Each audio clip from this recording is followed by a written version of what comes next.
It started with a giggle. God, I know how that sounds, but seriously, that's where it all began. Not with some dramatic fight or a discovery of a text message. It was just a stupid, high-pitched laugh I hadn't heard myself make since college.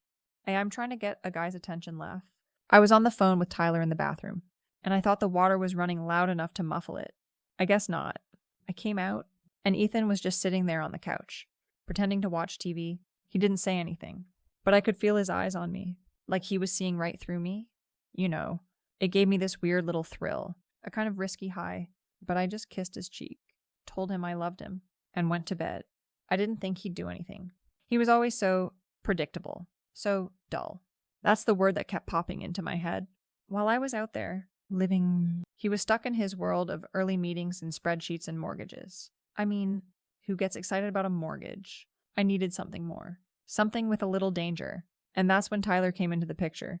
He was everything Ethan wasn't spontaneous. Exciting.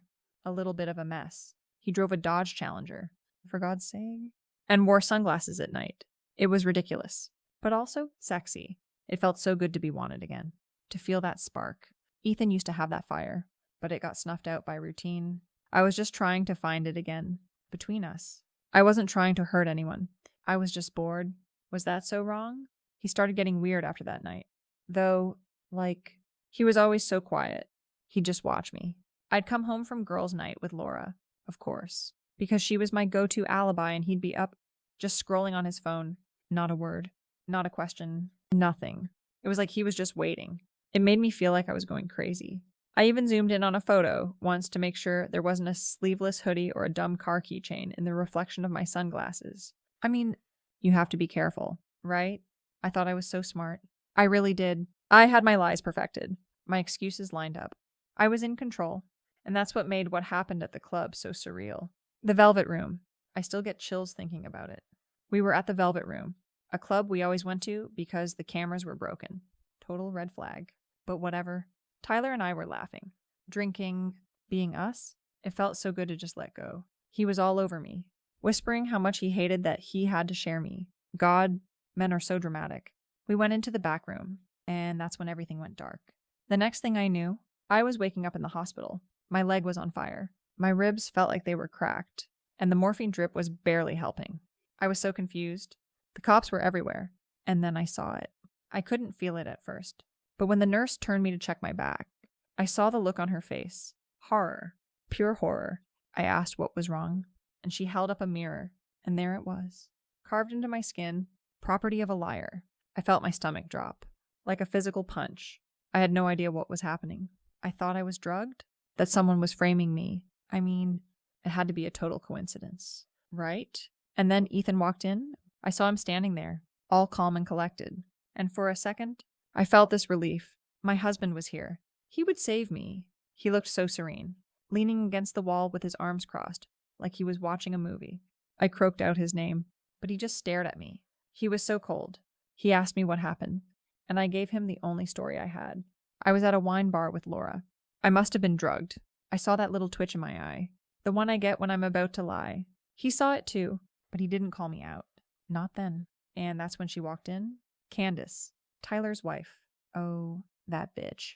Just standing there like a ghost. She didn't say a word, just stood in the doorway, watching me. Madison, she said, like it was some kind of secret name.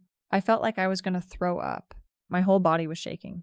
I asked Ethan why she was there, and he just grinned. She's with me, he said. That's when I knew he wasn't here to help me. He was here to watch me burn. The revelation. He sat down and started talking. He told me everything. How they'd been working together, piecing it all together. Every little lie, every secret message, every trip, every spa weekend that ended in a cheap motel. He said, God, how did he know? I felt my whole world just collapsing. I didn't want to lose him, and I knew I had to say something. I tried to interrupt, to make an excuse, but he just cut me off. He said I meant every second of it. And you know what? He was right. I did. But I didn't think he'd find out. I didn't think he'd go so far to get back at me.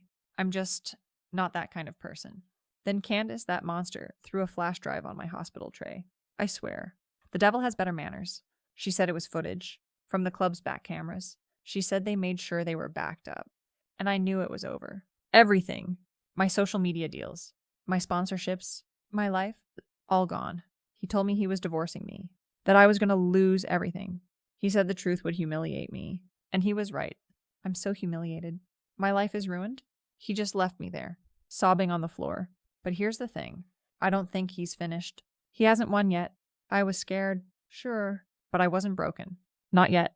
After he left, I started getting these texts from a blocked number, and I saw her on the news. The club attack, the message on my back, it was all over the media. People were printing t-shirts. Me.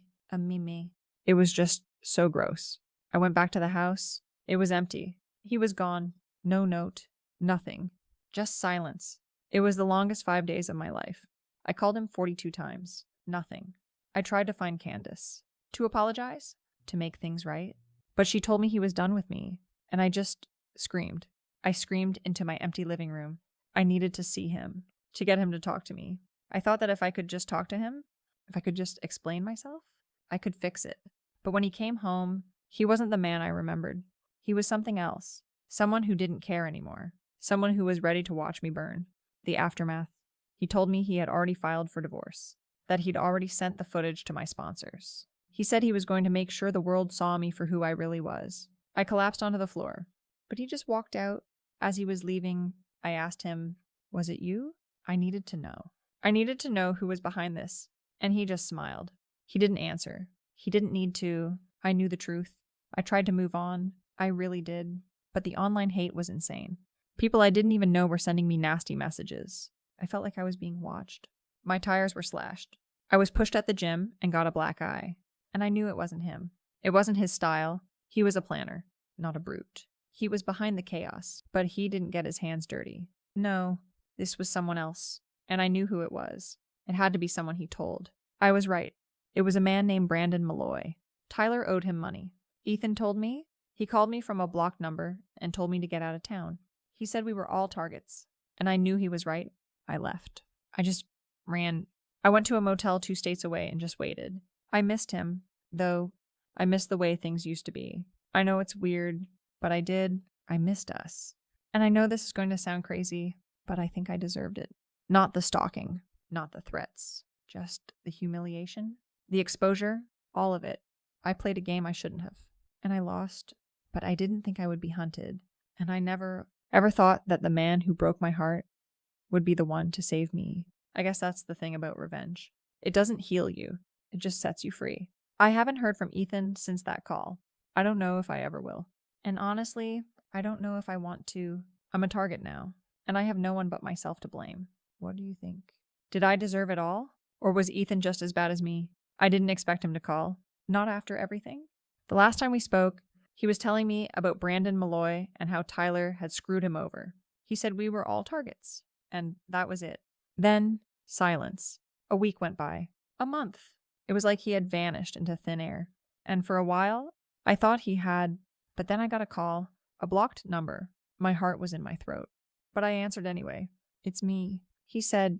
His voice was different. Deeper. Edgier. Like he'd been through a war. "I need to talk to you. Alone. Don't tell anyone." I was in a tiny, crappy motel room. 2 states away from my life. The one I had ruined. "I'm not sure that's a good idea," I said.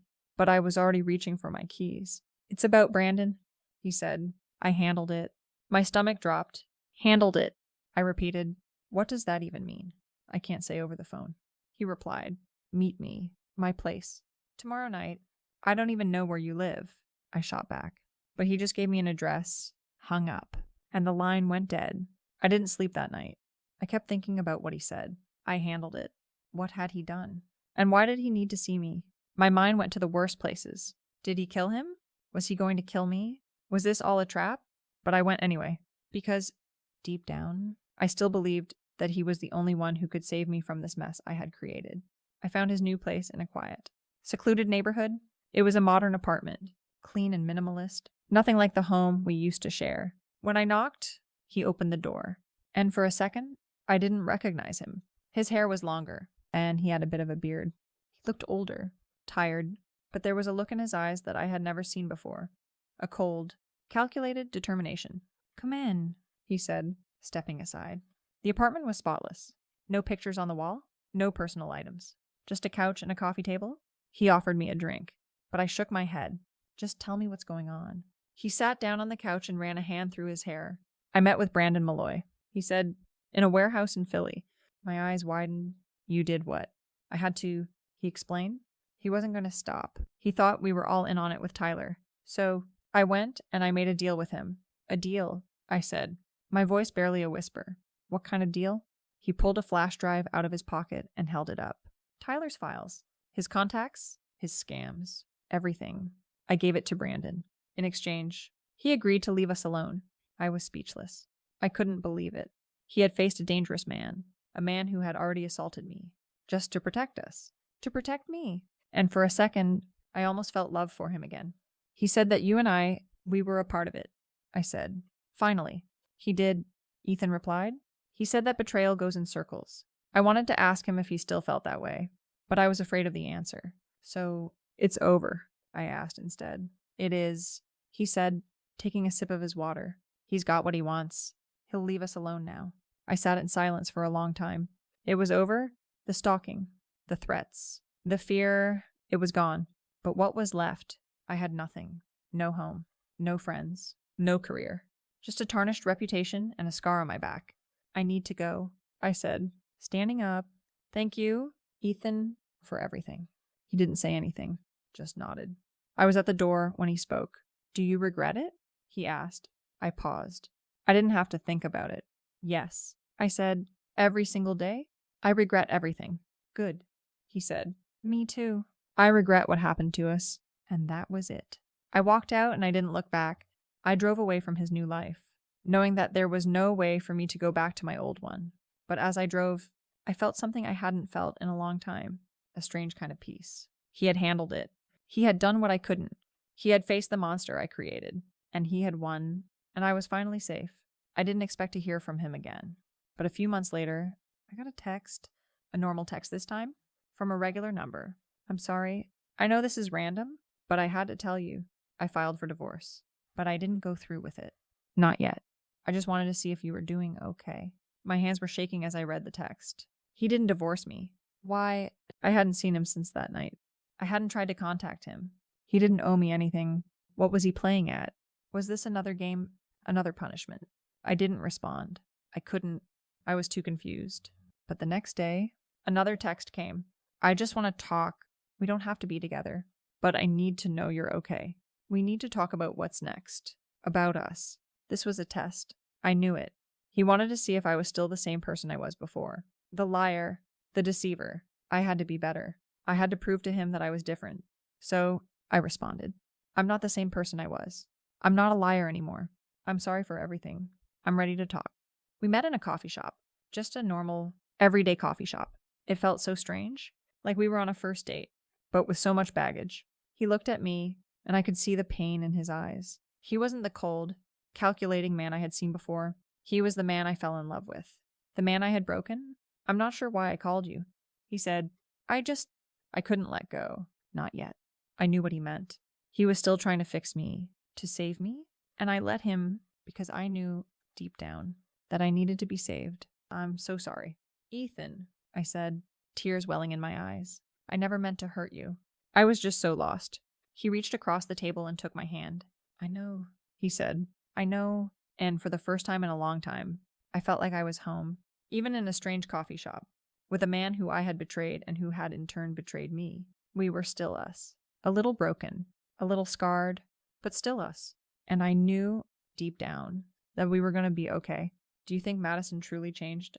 Or is she still the same person who lacks accountability?